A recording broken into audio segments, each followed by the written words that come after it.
Unit 12, Project Management. Recording 12.1. Michael, what are the qualities of a good project manager? Okay, I think that it's very important to have to be a good leader.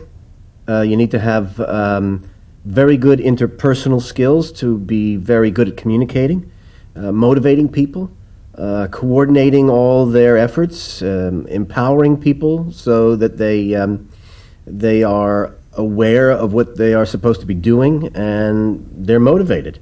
It's not like saying that the project leader is let's say, the captain of the team and he gives the orders and the others follow them. No, it's not like that. The project leader is like, you should be a coordinator. You're not the boss of the team because all of them come from different departments and they already have their own bosses. And the project leader is not really in charge of them. He's only coordinating a specific project. But he or she should discuss issues with everyone on the team and then make decisions with them and so set and achieve the goals of the project, but without telling people what they have to do. Rob, what would you say were the qualities of a good project manager?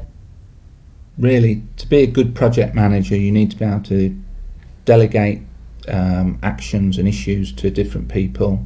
You need to be able to handle multiple matters, to be able to juggle issues and handle lots of issues at the same time. You mean like be good at multitasking? Yes, multitasking, that's a good word. Be able to take an overview where needed, where you stand back and take a view of it, but also be able to understand the detail and the complexities of things where required, so that you really understand what people are involved in and talking about. And most importantly, you need to be able to organise a team, direct them, but also be able to motivate them so that they keep the organisation and they understand the goals that everybody's aiming for. Recording 12.2. Michael, is there sometimes conflict between different members in the team? Usually the people involved in any project have their own objectives or own department goals. Usually what happens is there is a conflict there between the departmental goals and the overall company aims for the project. And that's one reason we have a project sponsor who is a member of the senior management team to decide when these different departmental objectives are, let's say, working against the company's strategic goal. He or she makes sure that the project leader has all the help and all the resources needed for the project. The sponsor not only sets the team up, but he or she is involved, let's say, not in the daily work of the project team, but in the milestones of the project. The sponsor is usually there in the monthly progress meetings, and he's making sure that results are being produced. If there is some obvious tension in the meeting and the project leader isn't capable of managing it, then the sponsor has to be able to save the position of the project leader by acting as a moderator of all the issues that are being raised. And what should a project manager do, or what should you do, if you see the project isn't actually going on track? What can be done about that? The first thing to do is to understand what it is that's gone wrong by degree. Is it a major issue or a minor issue? And then you deal with it differently. And then the first thing is to understand the causes of why the project isn't going on track, and why it is different from your plan.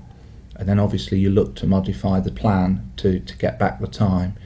And if it's an external cause, you involve the client or the sponsor, as you may call him, get further clarification and understand why he's changed certain things if he has done. If it's an internal issue, again you review the cause and you look at removing the obstacle, and often that's about working with your team and reassessing what they're doing and redirecting them. Recording 12.3. How do you know if a project's been successful, Michael? Well, first you have to spend more time than we usually do in setting the goals of the project itself at the very beginning, in the very first meeting. It's difficult because when you start the project, you want what people want is speed to start working. People think, okay, we're going to do an efficiency project and want to get the best results we can. But it's very important to set specific targets and deadlines because if not, then the tracking is going to be very subjective. If you don't do that, you aren't going to have adequate tracking measures when the project is finished. Also, if the whole team agrees from the beginning, then the relationship between the members is much easier because you have, let's say, constructed a common goal for that project. Rob, how do you know if a project's been successful or not? Projects can be really defined by 3 or 4 measures to see whether it's successful. There's time, and you measure the time against a programme, against different milestones to see that you're doing it in time to pre-agreed sequences and agreements with your sponsor or client. There's obviously measuring your costs versus your budget, which is very important to make sure that you make a profit. Safety, one must always take great care to ensure that all the workers on your site go home each night and have a safe site where safe systems of work are in operation. And then really long term, you need to look at whether your client or sponsor will return and give you repeat business. And they're probably the 3 or 4 real measures of a successful project. Recording 12.4. 1. A loss of face is not just embarrassing for us, it can often be a devastating experience. If our behavior or appearance or what we say is judged inappropriate, this involves losing the respect of others. You know, if you lose your temper or confront someone, or if you don't show them the proper respect, it can cause them to lose face. It's something to bear in mind at all times, because losing face and saving face are very important in my culture. 2.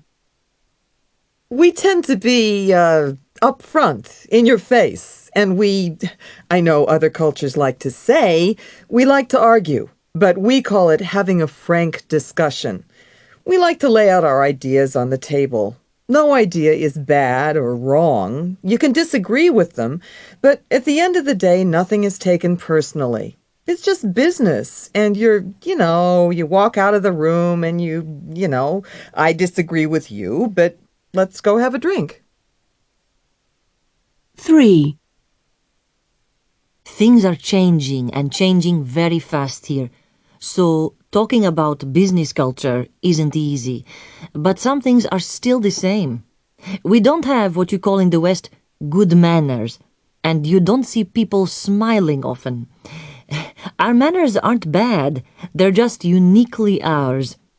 It's quite a tough country, and people usually do not hesitate to say what they think, in a way that doesn't leave room for any misunderstandings. Recording 12.5.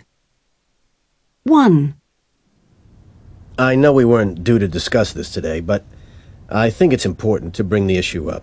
We've been trying to get these trials off the ground for weeks now, but the people at the factory in Albany aren't able to tell us when we can start. I think we should look for an alternative location. Has anyone got any suggestions? I can see that's a problem for you, but we've got a lot to get through today. Could we come back to that question at the end of the meeting if we have time? 2. As you can see from the PowerPoint presentation, the projected sales figures are looking very good for the next quarter. Sorry, I just couldn't get here sooner. A bit of a minor emergency in the packaging department. But it's all under control now. My apologies. Please go on. As I was saying, the projected sales figures are looking very good for the next quarter. 3. When is the deal likely to be signed? Well, we're at a very delicate stage in the negotiations, but we're hoping for a positive outcome. I'm sure old Bill has a trick or two up his sleeve. Jerry, I think you'll need to explain that for our colleagues in Hong Kong. Recording 12.6. Well, as the client, we wanted everyone to use our internet-based applications so that all the team members could collaborate and manage their projects more efficiently. But frankly, some people aren't as familiar with this software as others. In fact, I sense there's a bit of resentment from those who aren't using the system as it was designed to be used. I mean, it's causing problems with communication. Some people in Germany and China prefer to use email, telephone, and even paper-based systems.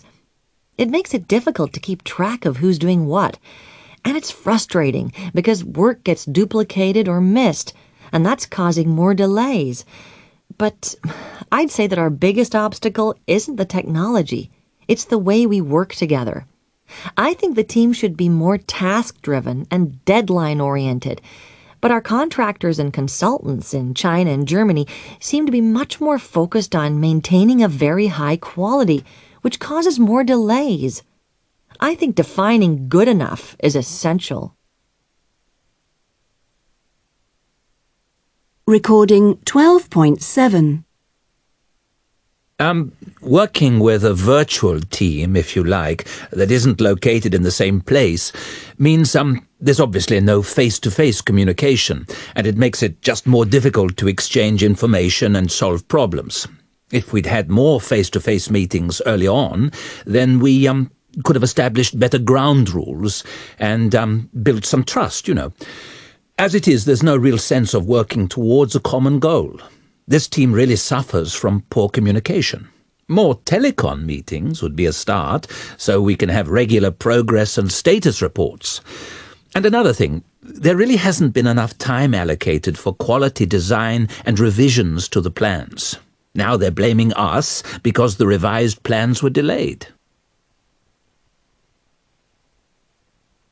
Recording 12.8. Teleconferences aren't easy, you see. First, there are the time differences. The people in Canada are 12 hours behind us, and we always have the meetings when it's first thing in the morning for them, but it's late at night here, and everyone is tired. We're too polite to ask for some adjustment, so we just put up with it. And another thing, I personally don't like speaking at telecom meetings. I feel like I'm confronting the client by discussing schedule slippage or other potential risks and problems. I can see it's creating misunderstandings and friction. Recording 12.9. The feedback we get from the client is always so negative. I know that we are running behind schedule and the costs have run over, especially with the steel supply. But let's not forget we've achieved a lot too in these 9 months. It's not a total disaster. My engineering team are working 60-hour weeks to get things done. I think people need to enjoy their work and have fun as a team, but there's absolutely no time for that. The work schedules are unrealistic and aggressive. I mean, we need to prevent burnout. No one really seems to know when this phase of the project will be finished. Copyright Pearson Education Limited, 2006.